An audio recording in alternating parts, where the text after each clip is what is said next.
We likely know the release date for the Assassin's Creed 4 Black Flag Remake, and we got a ton of other Ubisoft news. There's a big Ghost of Yotei update coming very soon. Xbox did a showcase, I want to go over the highlights, and there's way more gaming news. So good that you're joining the Sunday News Roundup, and let's go. So as I expected and as I discussed last week, it was false alarm. Ubisoft is not getting acquired despite what many Twitter accounts wanted you to believe or what others speculated. Now the reason they delayed their financials, which caused the rumors, is simply because Ubisoft has a new panel of auditors and they decided that the revenue from one of its partnerships should be recognized in a different way.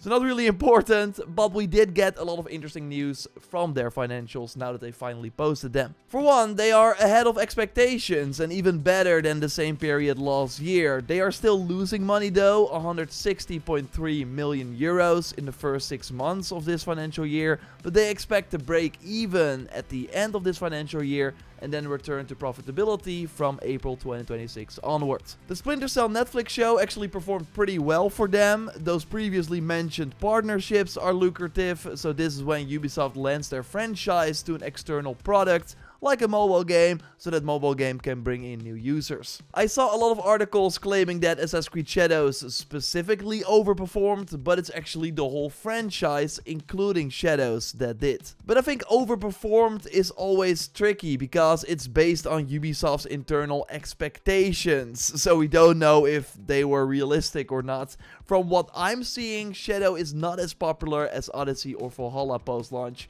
but it's still doing its thing for sure.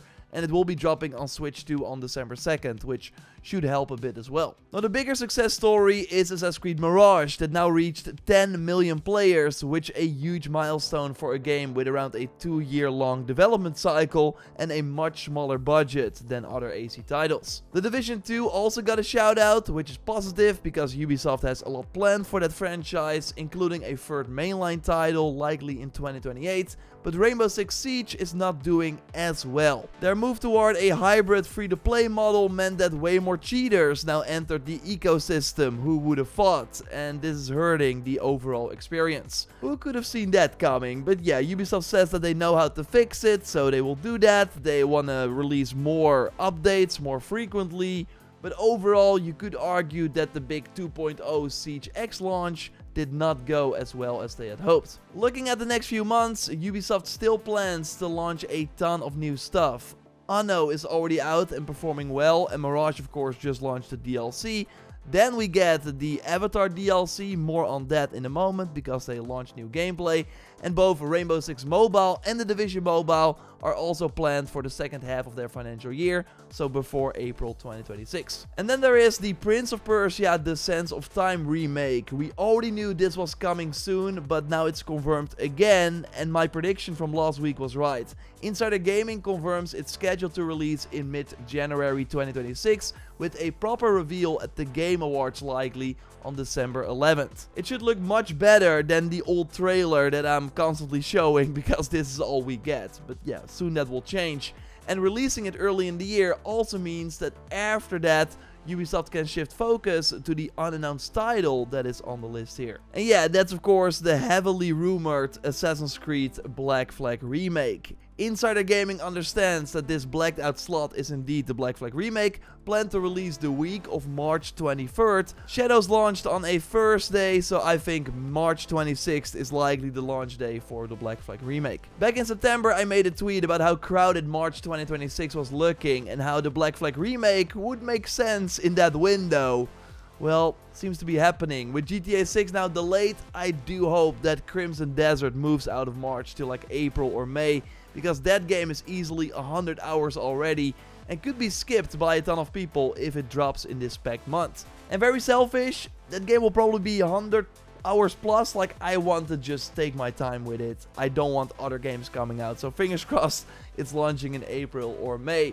What I've been playing this week is the Assassin's Creed Mirage DLC. It's surprisingly good. The new area is awesome. The manual jump in particular is really a game changer. I did a big video on it, totally check that out. But I really think if you ever like picked up Mirage and was like, oh, I like this, go back to play this DLC. If you never picked it up but like the older Assassin's Creed games, it's like in a discount right now. I think it's worth it. They really did a great job with this patch. Now let's look at other gaming news. Of course, leave a like, that would really help me out.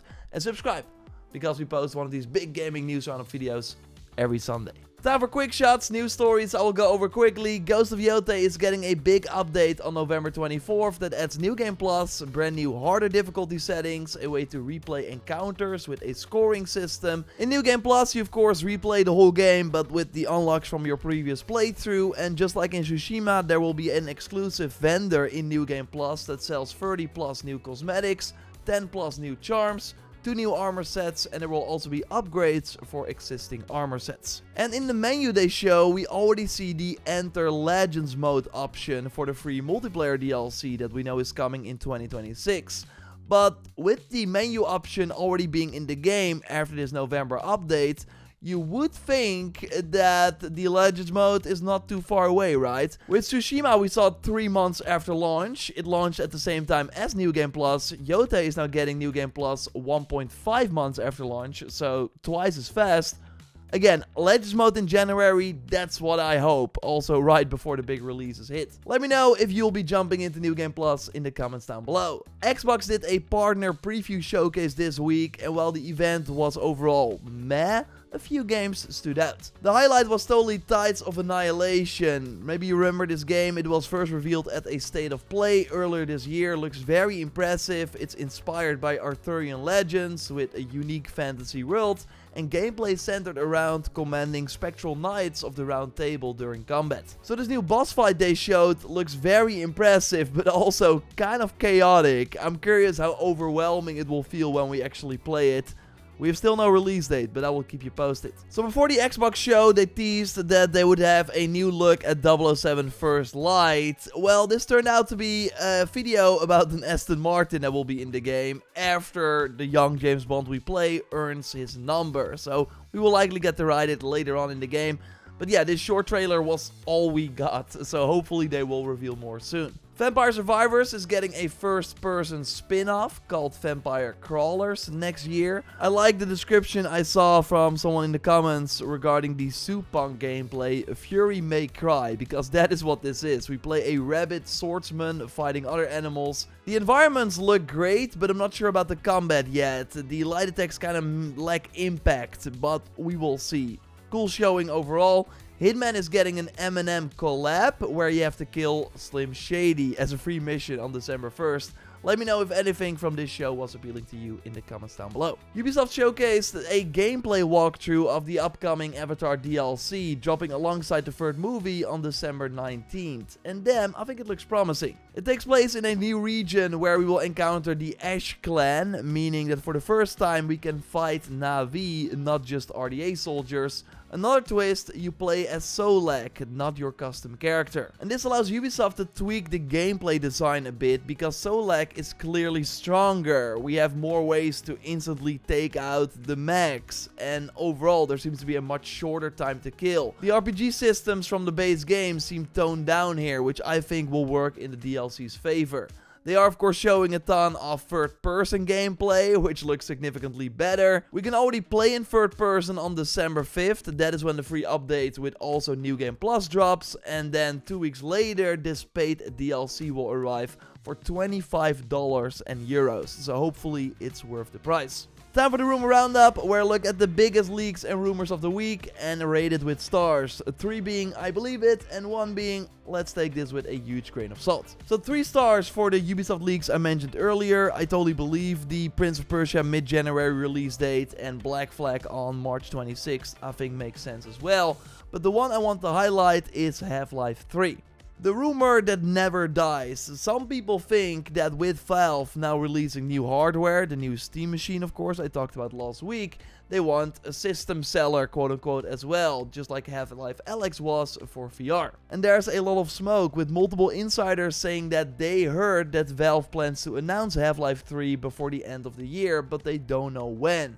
And that it would not be necessarily at the Game Awards. although it is possible. Also, when press went to Valve for the new hardware, security guards were placed in the halls so nobody could accidentally walk into restricted areas, something that Valve normally does not do. I think after Alex, it makes sense that they will do a proper third game as well, so I give 2 stars because there's still too much mixed messaging for a full 3, but I still wanted to cover it, of course, here.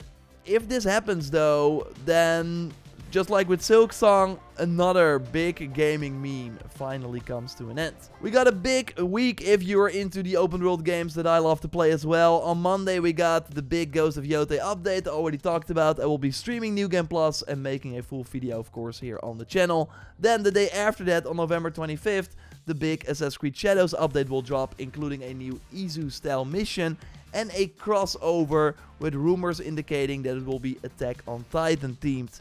I will be streaming and covering that, of course, as well. But that is not all. On Wednesday, I will be interviewing Simon, the man who is in charge of the Assassin's Creed Shadows post-launch, live on stream. So kind of similar to what I did before launch, but now, yeah, we can discuss the post-launch stuff. If you have questions, you can join my Discord. I put a link in the pinned comments. Go to the community suggestions channel, and then I will pick a few for the interview. I'll of course also have another news roundup like this at the end of the week, more Where Wins Meet stuff. So subscribe, leave a like, check out the stream by clicking on the screen. You can set a reminder, and I will speak to you soon. Goodbye.